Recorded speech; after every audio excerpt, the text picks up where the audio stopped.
In the 5th year of secretly loving Jerry, he proposed to me. But on the day of our wedding, his ex-girlfriend appeared disguised as a makeup artist. Jerry immediately recognized her, pulling down her mask. Our wedding scene turned into their best reunion stage. He hurriedly left with her, leaving behind only one sentence. "Kelly, I'm sorry, I've always seen you as a sister." At that moment, all the radiance this person had in my eyes disappeared. Later, the girl got angry with him again, and he got into a car accident while driving to meet her on a rainy night. People in our circle were betting on when I would return to the hospital to care for him as I did in the past, without complaints. But even when Jerry was close to being discharged, I still hadn't shown up. He couldn't resist and finally called to say, "Kelly, didn't anyone tell you I've been in the hospital all along?" The call was answered by his arch-rival Dennis. "My wife is pregnant, don't disturb her." Chapter 1. I prepared for this wedding 3 months in advance.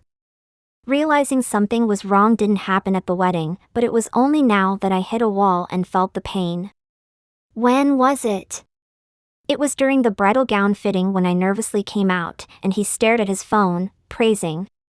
"Beautiful. Kelly, you look beautiful in anything." It was when we were choosing the hotel and he absent-mindedly gazed out the window at the street, and I awkwardly called his name. By then, I had already started to hesitate. I even told him after getting drunk. "Jerry, it's not too late to regret now, don't play with me." That day, I thought a lot. I was afraid he would regret marrying me. I was afraid our childhood friendship would become awkward later on. But even that simple question, I had to drink myself half drunk to muster the courage to ask. But he was even more cowardly than me. Although he hadn't let go of that person in his heart, he still made promises to me. He said, "There's nothing to regret, we are the most suitable for each other, aren't we?" He also said, "Sorry, Kelly, I've been a bit too busy lately, maybe I've been neglecting you, can you trust me?" Sometimes, when people fall into a strange self-confidence, they become particularly judgmental, silly to the point of naivety. I believed his words. From last night until now, I have been nervous and excited. Even when putting on the wedding dress, my palms were sweating.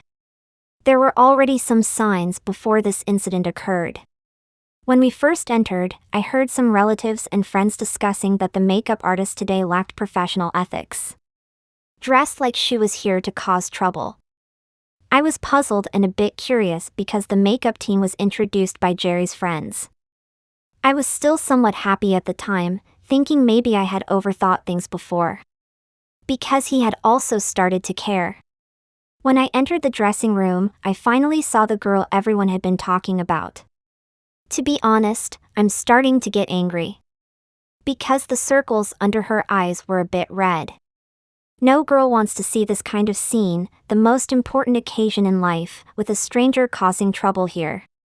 What caught my eye was her beautiful figure. The white dress set her off beautifully, even behind the mask. It wasn't difficult to guess that she should be a beauty. I didn't say anything because of my concern for this wedding, I just wanted to make a big deal out of it. Quietly sitting in front of the mirror waiting for her to do her makeup. But her hands kept shaking. I don't know what happened to her, maybe she brought personal emotions to work, but to be honest, it's quite unprofessional. As a result, even my lipstick was messed up. This time I really couldn't stand it. Just as I was about to speak up, Jerry next to me stood up and took off her mask. Tears fell from both of them in that instant. I stood there in a daze. I finally recognized the girl as Nydia. I had seen her photo in Jerry's computer folder. At that time, we were discussing whether to delete that folder or not.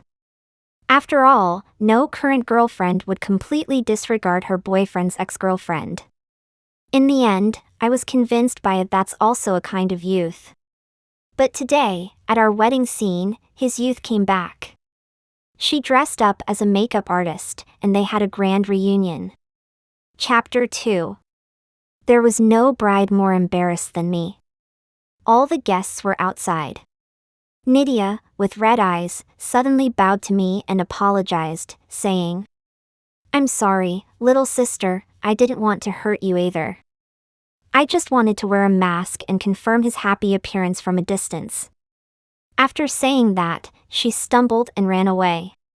Jerry immediately chased after her.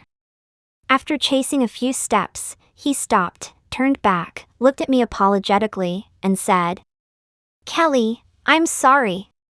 I've always seen you as a sister." Sister? So, in Jerry's heart, can you say let's get married to a sister? Is it okay for a sister to hug and kiss, to take wedding photos? Just like that, in an instant. I watched his figure gradually moving away, with the word sister echoing in my ears. All the points I liked about him were completely gone at that moment. All that was left in my mind was, what should I do now? I not only lost face for myself but also for my parents. For a moment, I was a little afraid to go out. But time was passing by second by second. Jerry was quick to run, leaving this mess for me to deal with. I was already prepared to change out of my wedding dress and go out to explain. Whether I stick my neck out or hide, I have no other choice. Just as I was getting up, the door suddenly pushed open. "Kelly, do you still need a groom?" Jerry's archenemy Dennis suddenly came in, looking at me with a smirk. I subconsciously felt that he was here to enjoy the show. I had helped Jerry's company and opposed him in the past. Somewhat weary, I said, "If you're here to enjoy the show, have you seen enough? Kindness is often mistaken for weakness. Are you sure you want to go out like this and upset your parents?" His gaze became serious. "Why? Why are you helping me? Are there any conditions?" I asked a series of questions. "Why? Just feeling good today, wanted to do a good deed." "But, Kelly, since you're asking me like this, the condition is that this time I help you, next time you help me with something." I looked at his direct gaze and felt a bit uneasy. But at this moment, I had no other choice. I had to present a man to deal with the guests outside. I took a deep breath, calmed my mind, and sat calmly in front of the mirror to touch up my makeup. Then, under my mom's urging, I took Dennis's hand and walked into the hall. Dennis was taller than Jerry, with more rugged features. Anyone who knew Jerry could see it at a glance. Chapter 3. I went through the motions with Dennis, but when the officiant asked for vows, he looked at me earnestly and said, "Kelly, you won't regret choosing me." I felt something strange for a moment and subconsciously avoided his gaze. After seeing off the guests, my mom couldn't hold back her tears anymore. Feeling at a loss, I helped her wipe her tears. "I'm sorry, Mom, for embarrassing you all with me." My mom looked at Dennis, stood up, and was about to bow to him when he preempted her. "Dennis, we are really so grateful this time. We really. Don't be like this, Auntie. I also have selfish motives. I like Kelly, but Kelly has never noticed me before, so I had to resort to this plan. Is there a script for this act too?" Dennis was quite a good person. Next, Dennis fully embraced his role, first arranging for a driver to take my parents home. Being a good person to the end, he drove me home as well. When we reached the underground parking lot, he surprised me by bringing a motorcycle today. I was a bit surprised. Later, I found out that he wasn't supposed to be here that day. He had ridden his motorcycle through the traffic jam on the highway just to uphold that last shred of my dignity. Chapter 4. There were a bunch of missed calls on my phone, including Jerry's parents. They couldn't reach him, so they had to contact me. The rest were from the company. But at this moment, I didn't feel like dealing with anything. The evening had passed the peak hours, and traffic was no longer congested. The motorcycle was fast. I felt like all those emotions were gradually being blown away by the wind. Dennis didn't take me home but brought me to his villa on the hill. He had already arranged for a bath with soothing aromatherapy massage in the bathroom. After soaking in the bath, it was already 10 o'clock at night. Undeniably, after this series of events, I indeed felt less exhausted. There were many fireworks in the yard.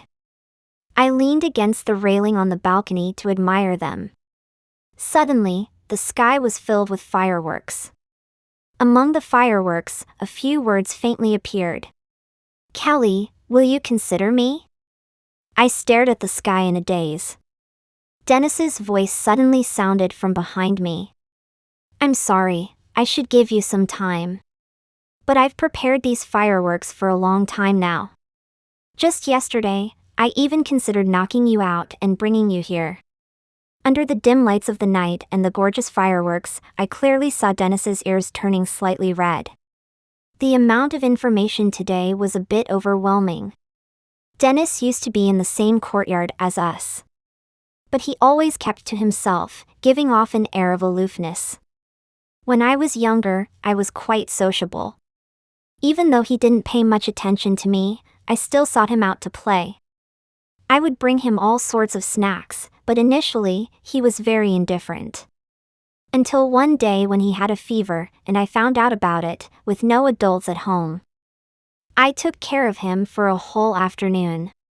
Since then, he became the kind person in my heart. Dennis didn't like snacks when he was young, and most of his snacks ended up being given to me. But later, his dad went into business and made a fortune, so he was sent abroad in middle school. I felt sad for quite a while back then. But as time passed, when we met again as adults, things became awkward. I don't know why, but the company he started when he returned to the country happened to clash with Jerry. They didn't get along, and I was working at Jerry's company. With all these interactions, it was inevitable that we would clash. So I didn't dare to see Dennis for a while. Chapter 5. That night, I didn't give Dennis an answer. Part of it was too sudden, and the other part was that I was truly tired of this relationship with Jerry. When did I start liking Jerry? I think I truly realized my feelings in my sophomore year. During that summer vacation, Jerry happened to live close to my house, so he gave me a ride home. Perhaps it was just bad luck, as it started pouring rain. Amidst the lightning and thunder, Jerry's car hit the railing next to us. At that moment, we were already on the highway. I got a head injury, and everything went dark. Jerry also got injured in the abdomen, but he carried me, semi-unconscious, step by step off the highway. To this day, I still remember how he kept calling my name, begging me not to fall asleep. Later, when I woke up in the hospital, his eyes were red. He held me tightly, saying he was really scared that something had happened to me. I don't know if that was his boundary as a brother. He would remember my birthday, even when he was traveling, he would buy me gifts. He cared for my wounds, arranged for meals to be delivered to the dormitory gate in advance, and would send me things I liked during holidays. Just when I naively thought he liked me, he dealt me a heavy blow. It was my birthday that day, and my dormitory sisters and I had planned to confess to him. I wore my favorite dress and spent 2 hours doing my hair. However, when I got there, he appeared with another girl, saying she was his girlfriend. At that time, I was too naive, only feeling that I had misunderstood and caused a disturbance. In the following days, I deliberately kept my distance from him. But he continued to treat me the same as before. He said he saw me as a sister, sharing his love life with me. He sought my help on how to win Nydia's heart. I was caught in a great internal struggle. That period was the most painful time for me. Even when he called me later, I felt an extremely unethical feeling. I forced myself to cut off those romantic thoughts and set boundaries as a friend. Later, his company ran into trouble, and Nydia broke up with him due to academic reasons. He was getting drunk every day, repeatedly getting blackout drunk at the bar. Every time, those people contacted me, and I drove to the bar to pick him up. Dealing with his mess, he drank until he had a stomach bleed. I took care of him in the hospital while handling his company's affairs. Encouraging him in every way, seeking help from my family for resources in his business. To help his stomach heal, I even enrolled in a cooking class, just to ensure he ate cleanly and comfortably. I don't understand why I was so obsessed at that time. Afterward, the company gradually improved. His confession to me was also very casual. Just after dinner, while we were taking a walk in the park, he suddenly held my hand and said, "Kelly, I think we suit each other. Shall we be together?" I was just foolish and unaware. At that time, he only settled for me because I was suitable. So confessions can be casual, wedding dresses can be casual, and even the venue can be casual. As for why he suddenly recommended a makeup artist? Now I understand. He saw the list of staff and immediately recognized Nydia.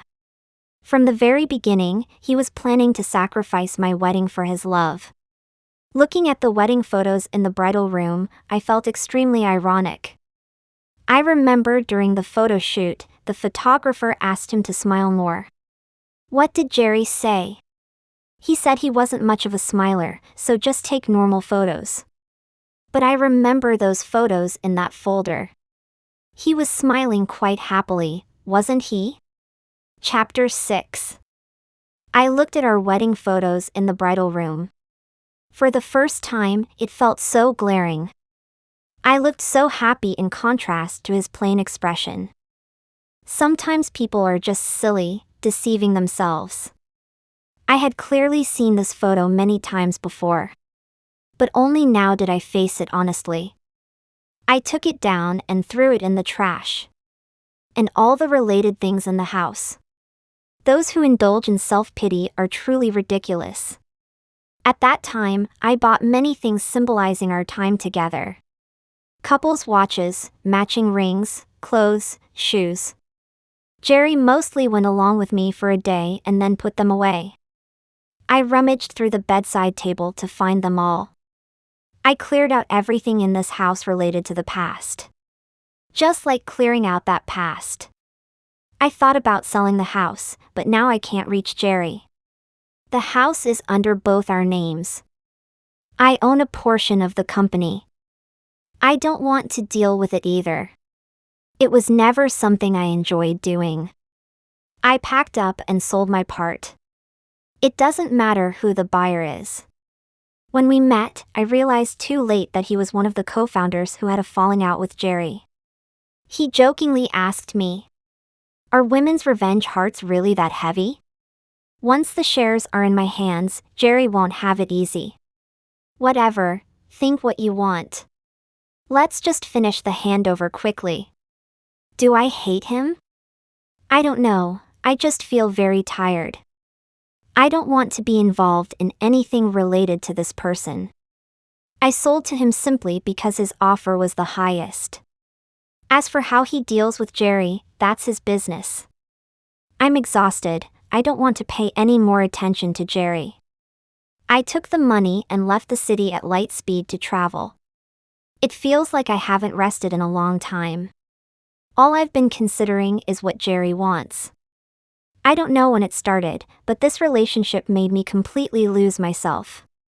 Fortunately, in the end, I got enough money to support myself in old age. I'm naturally lazy and love to have fun. I have an account where I post about daily life. I have quite a few fans. For a long time, I was posting videos of cooking for Jerry. The longtime fans all say I've changed, calling me a love addict. Ah. They're absolutely right. People who like you can always easily guess your state of mind. I just posted a new video of exploring a shop. The comments below were, "Sis, did you break up?" A bit embarrassed. I was guessed so easily. But I still replied with a yes. Then I turned around and asked a friend to help, took out the more expensive items from the things I cleared out back then, like some watches, necklaces, rings, and so on. I threw away the rest of the daily items. Surfing on the island made me very happy. I always wanted to learn surfing. But I was always waiting for Jerry's time. Waiting and waiting, I've been working for so long, and he never came once. The sea here is clean. Most of the time, I just lie on the beach sunbathing and daydreaming. I accidentally found a popular bar here. The bartender makes a coconut-scented cocktail using locally grown coconuts, and it's quite tasty. I just always thought it was low in alcohol content. I never expected to feel a bit dizzy after 2 or 3 drinks. I regret a bit getting myself drunk alone. A malicious person made an inappropriate move. I was about to use my high heels to strike him. Then suddenly, someone appeared and knocked him down with a punch. Wow, this person really has a great physique. I couldn't help but stare. The newcomer sighed. Kelly, can you be a bit less foolish? Getting yourself drunk like this. Feeling a bit unsteady, I reached out to support myself, and he held me up. The bar was filled with a mix of various perfume scents. But he smelled really good. Like a slightly bitter woody fragrance. For a moment, my head didn't feel as dizzy. He led me out of the bar, asking where I lived along the way. I was starting to sober up a bit. Turns out it was Dennis. I don't know why. Seeing him angry seemed quite amusing to me. I leaned towards him, wrapped my arms around his neck, and said, "Don't you want to take me back to your place?" Kelly, do you know what you're saying? Are you hesitating? So when men face me, do they hesitate? I looked up at him. Don't you like me anymore? Am I not pretty enough? What's wrong with me? Kelly, you're drunk. I didn't want to hear what he was going to say next. So I just went in for a kiss. The sea breeze blew in damply. He hesitated for a moment. And then deepened the kiss. In the narrow car, he held me back with restraint. I reached out to touch the beads of sweat on his neck. His eyes were slightly red, like a wild beast about to devour. I started to regret it a bit. I tried to get up to leave. He pushed me back down. Kelly, I told you, you don't have a chance to regret it. I feel like a small boat in the sea. Repeatedly engulfed by the waves. And then pushed back above the surface. Just when I feel like I'm about to suffocate. He gives me a chance to catch my breath. Whispering softly in my ear. Kelly, do you like it?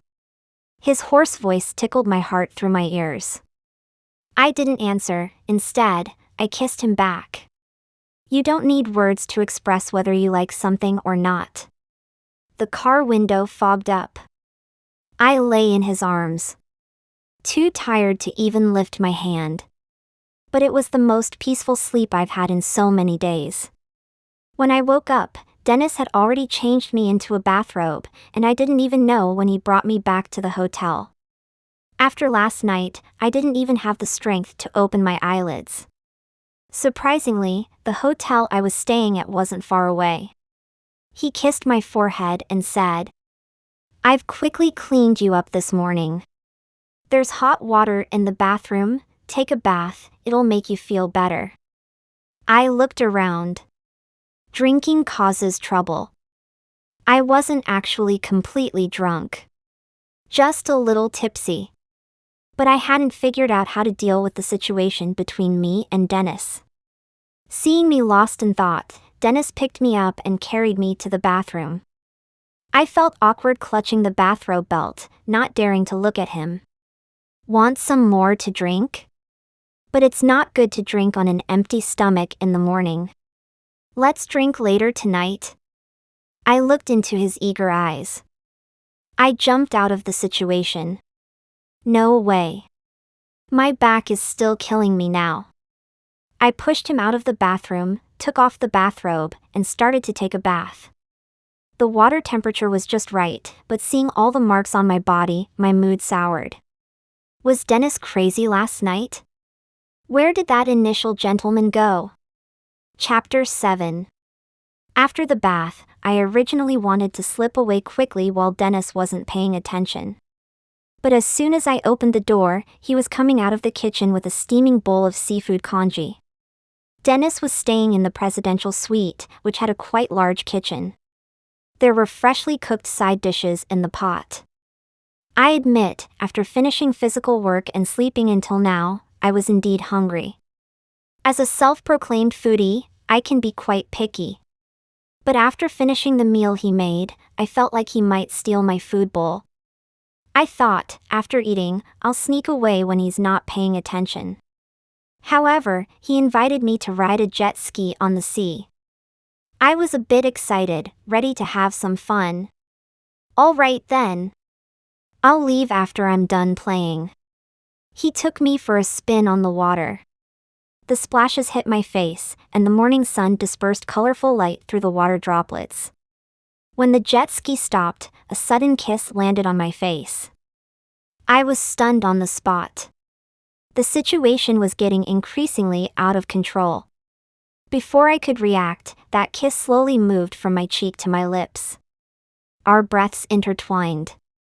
I felt a bit scared of falling off. Passively, I let him kiss me. The seawater kept crashing against the shore. Instinctively, I held on to him. It seemed to encourage him. He deepened the kiss. When I tried to push him away, it instead felt like a hesitant response. As the kiss ended, I felt dizzy from lack of oxygen. He directly carried me off the jet ski. On the beach, we walked hand in hand back. Like a couple. I was a bit uneasy, wanting to pull my hand away, but he held it tighter. He pulled me close, whispering fiercely in my ear. "Kelly, you can't turn back now." I didn't know what to say. Just before reaching the hotel, I couldn't hold back and asked. "You don't mind my past?" "I mind." As expected. "So let's just treat it as a dream. When the dream ends, it's time to return to reality." That's what I was thinking. But I was pulled into a damp embrace. "Kelly, you fool. I mind that I didn't protect you. I mind that I didn't come back earlier. I mind that even if I had to fight, I shouldn't have let you be hurt by that kind of person." When Jerry ran away from the wedding, I didn't cry. I didn't cry when I was packing things in that wedding room. But hearing those words made tears fall uncontrollably. During this time, I've blamed myself more than Jerry. I hate my self-righteousness, hate my foolishness, letting others play me like that. But time can't be turned back. I can only keep convincing myself to look forward. But now, there's someone blaming himself too. He blames himself for not protecting me. I can't describe this feeling. As if the person I've always been indifferent to in Jerry's eyes is actually someone others want to treat carefully. This time, I didn't reject his embrace. I've always been resistant to Dennis's presence, feeling like emotions came too fast, or maybe I was a little afraid, but at this moment, I want to embrace this person. Chapter 8. The journey of two is more flavorful than one. Dennis is a very thoughtful and good at planning person. We dived together in Semporna, the underwater world and the land are worlds apart. Little fish swam past our faces, suddenly fireworks were set off on the sea. Sparks cascaded down, as if bright stars were rising in the deep blue sea. Those stars suddenly began to form words. "Kelly, marry me." Dennis is someone who is willing to put in the effort. He said we've missed out on too much time in the past. The days ahead will require more thought. Otherwise, life will pass by in the blink of an eye. We came out of the sea, and he asked for my answer. I pinched his face and said, "Dennis, you're a bit too hasty." My previous marriage ended abruptly at the wedding. My parents haven't recovered from such a mishap. Telling them I'm getting married again. Not only would they not accept it, I'm having a hard time accepting it myself. Dennis seems particularly persistent in this matter. No matter what we do next, he can always steer the conversation back to this topic. At night, he seems tireless. Repeating over and over, he asks me, "Do you like it?" My throat was almost unable to speak, so I could only squeak out, "I like it." He suddenly stopped and said with a touch of sorrow, "So you're just using me like this, not even giving me a title?" I had no choice but to soften my voice and say, "I will. As long as Kelly gives, I will definitely give." What followed was a surging wave that engulfed me wave after wave. Chapter 9. We traveled outside for over a month until Dennis's family couldn't stand it anymore.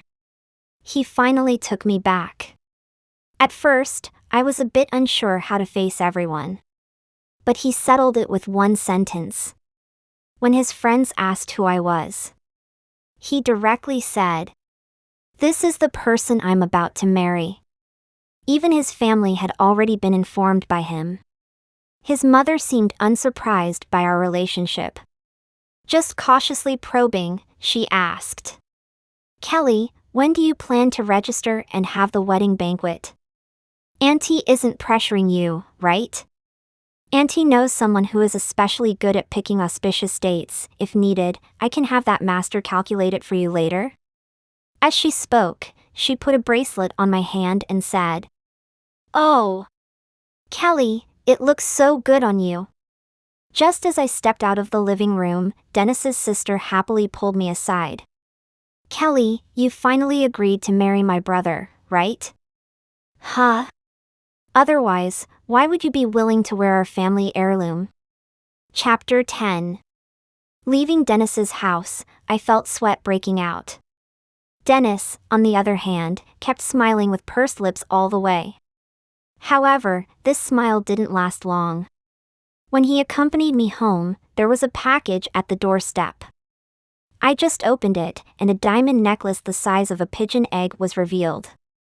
On top was a card, "Kelly, wishing you happiness." This time Jerry wasn't wrong either. I am indeed very happy. Looking at Dennis's drooping mouth, I couldn't help but find it amusing. I kissed him and said, "He finally got it right once, I am indeed very happy." I didn't throw away or return the necklace. Jerry's money, I won't take it for nothing. I donated it, considering it a contribution to society. Chapter 11. Ever since Dennis saw that necklace, his face hasn't been good. I asked him why he was angry. He said to me, he wasn't angry about the necklace, but about his status. Me? Impressive. Of course, in the end, I gave him the status. It was a wish he made on his birthday. I agreed to it very cooperatively. That day, we went directly to the Civil Affairs Bureau. It seems that being with someone you like can make you very childish. We decided to have the wedding on an island we had traveled to. We didn't invite many people. So, not many people actually knew about our marriage. As for the honeymoon, we had to wait for Dennis's next long break. Just when I thought Jerry would never come back in this lifetime, one of his friends called me. He said Jerry had been in a car accident. I didn't have much of a reaction in my heart. I politely asked about his discharge time and when we could divide the house and car we had jointly invested in. His exact words were relayed to Jerry.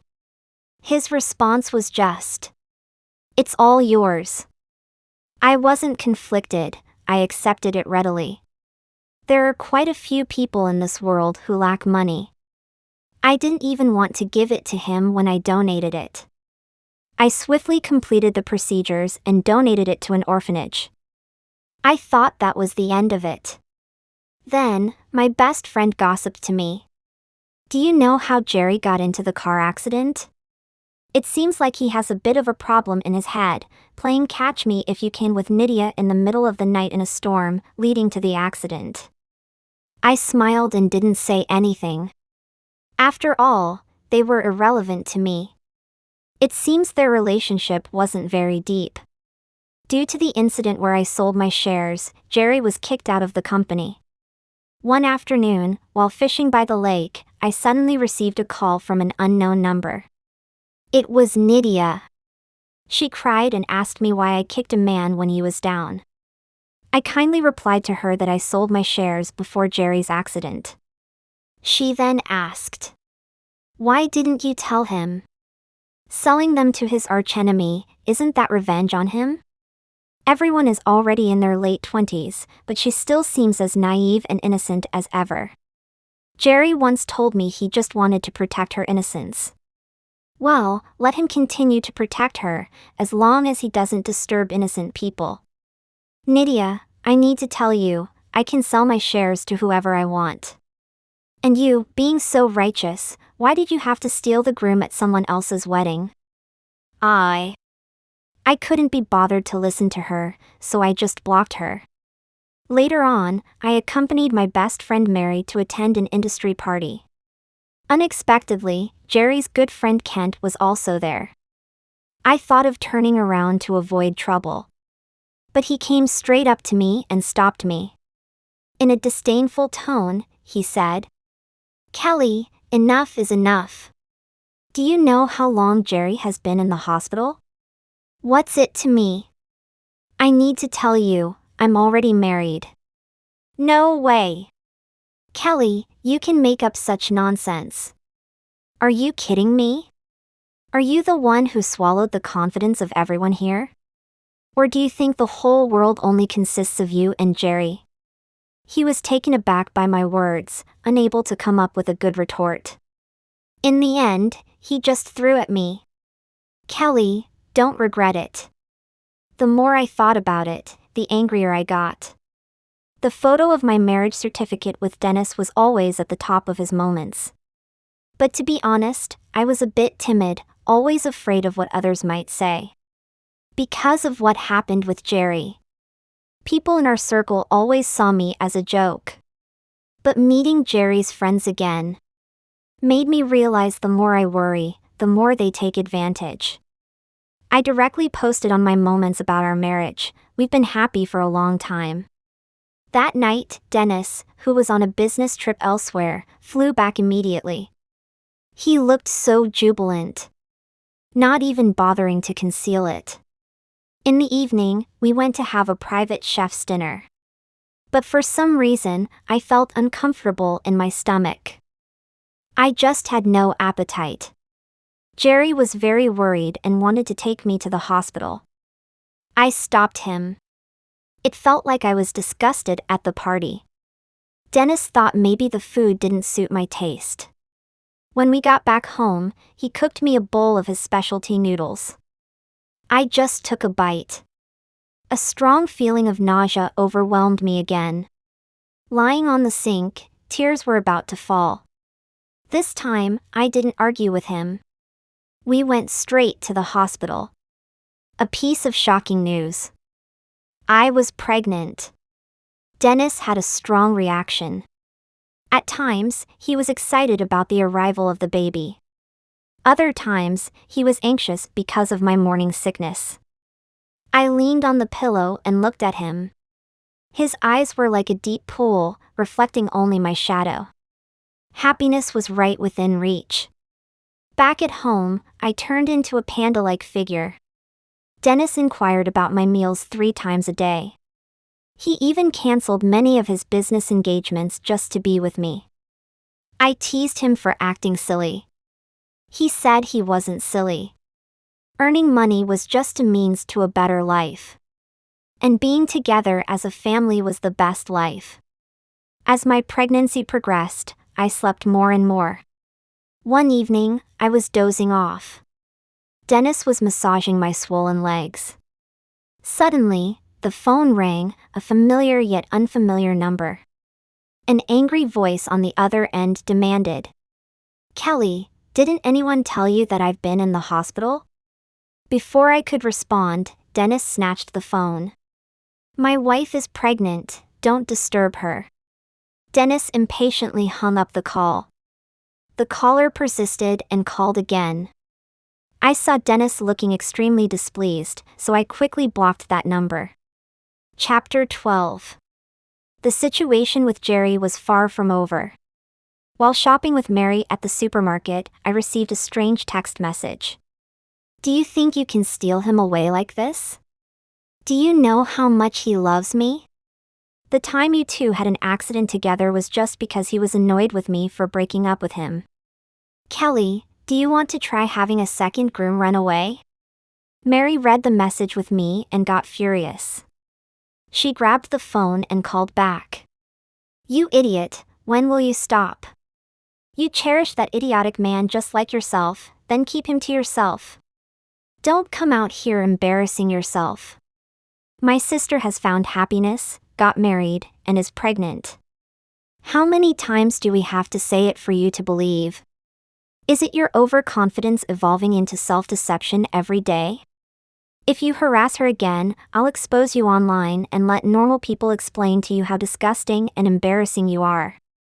I stood there in shock, never expecting my sister, who used to be so refined, to curse so fluently. She handed me the phone, took a deep breath, and said, I know you're not in the right emotional state now, but it's okay, let your sister handle the cursing for you. Chapter 13. Jerry sat in his chair, looking at the wedding photo of Kelly that Kent had sent him. The woman in the photo was smiling brightly. He couldn't help but wonder what expression she had when they took their wedding photos.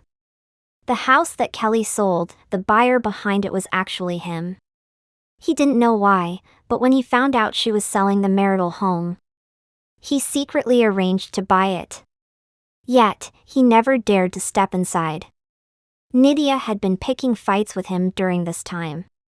She always hysterically asked him if he regretted it. He couldn't speak. He didn't know what to say. He thought he was probably just used to Kelly's presence.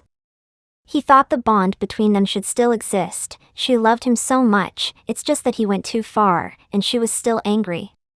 He waited and waited at the hospital, until the doctor told him he could be discharged. Kelly never showed up. His heart sank to its lowest point. He couldn't help but make that call. The man's voice came through the phone. And then he got Kelly's wedding photo from Kent. He had never felt so panicked. After leaving the hospital, he went back to the small home she had carefully decorated. But there was no trace of her in the house. Not even a little bit. Even the couple's toothbrush on the sink was gone. He couldn't find the wedding photo either. He checked the time, then immediately drove out. He wandered around the city, carefully trying to remember which store they had taken the photos at. Finally, at a corner, he found the store. He went to find the photographer who took their pictures. The photographer just looked at him mockingly and said, It's been so long since we took those, where do you want me to find it? Don't you have it with your wife? Jerry remained silent without saying a word. The photographer looked down on him even more. Ignoring him completely, the photographer turned to greet other customers. But Jerry suddenly grabbed him in an emotional outburst and said, You can find it, right? I'll pay you, I have money. The photographer couldn't shake him off. After rummaging through folders on the computer, he finally managed to find the wedding photo for Jerry. Jerry saw Kelly in the photo, smiling somewhat bitterly. He felt a heavy blow to his heart. He held the wedding photo in a daze and hung it back up in that room. Nydia called him many times, but he didn't answer. Finally, Nydia sent him a text message in anger, saying, You're despicable, Jerry, you're a despicable person, what you can't get is the best for you. Jerry glanced at the message, chuckled self-deprecatingly, and didn't get angry. He didn't deny that Nydia was partially right in her scolding. But not entirely. He was just accustomed to Kelly's kindness towards him, thinking she would always be there. At night, he drank a lot of alcohol, and the ashtray was filled with cigarette butts. The whole living room smelled of smoke and alcohol. He remembered the first time he broke up with Nydia. It seemed like he was in the same state. Except back then, every time he woke up, the house was clean. And Kelly had made breakfast, leaving a sticky note behind. Often with a message. "Can Jerry be happy today?" He didn't want to think about it anymore. Feeling a tightness in his heart, he reluctantly got up from the sofa. He wanted to search the house for anything related to her. But from deep into the night until morning, not a single thing. Everything in this house related to her was gone. Even the tulips on the balcony had withered. He tried to understand what had happened during this time. Her social media accounts had been wiped clean of anything related to Jerry. In her new life, there were new people accompanying her. Watching them share so many experiences together. He felt a jealous rage rising, his eyes turning red. And then he found that idle fish lottery. He patiently contacted her fans, wanting to pay to buy those things. But was directly deduced the truth by her Sherlock Holmes fan. And then he was harshly mocked. And told that those things had been sold off long ago, donated in Kelly's name. He dared not look at the messages anymore. Those fans were vicious with their words. Every word pierced his heart. In the end, he went to the store to buy the same couple's watch they had bought before. That day, he wanted to make one last attempt. But all he saw was her, pregnant, being carefully supported by Dennis. At that moment, he didn't even have the courage to face her. Chapter 14. The last time Kelly saw Jerry was when her daughter Amy was 3 years old. She met that man at Disney. He stood in line to buy a Rapunzel doll for Amy. Kelly coldly pulled the child over, not accepting the toy. Jerry looked at her hurt, saying, "Kelly, are we really going to end up like this? Do you remember how we narrowly escaped that year? I was really scared to death of something happening to you back then." "Scared to death? You almost got me killed, right? Do I have to thank you for not getting me killed?" Jerry felt a thunderous roar in his head all of a sudden. She knew. She actually knew? Then he couldn't use this contemptible reason anymore in the future. He stood at Disney for a very long time. Until the warm family of 3 could no longer be seen. Chapter 15. Kelly's life had almost forgotten about Jerry. Until the year Amy turned 10, she suddenly received an inheritance. Jerry had passed away. Died of stomach cancer. It was said that he had been drinking heavily all these years. Looking at that information, Kelly sighed a bit, but mostly was speechless. Jerry seemed to have never grown up in his whole life. He seemed to never have a sense of responsibility. To be honest, with her current wealth, she didn't care about such things. She returned the inheritance to Jerry's parents. The man downstairs was sitting quietly in the car waiting for her. She thought about Jerry. He was still a good thing for her. At least at that wedding, he ran fast enough. Otherwise, who knows how many more years she would have to entangle with him. Returning home, her daughter ran towards her. Dennis was beside them helping mother and daughter barbecue.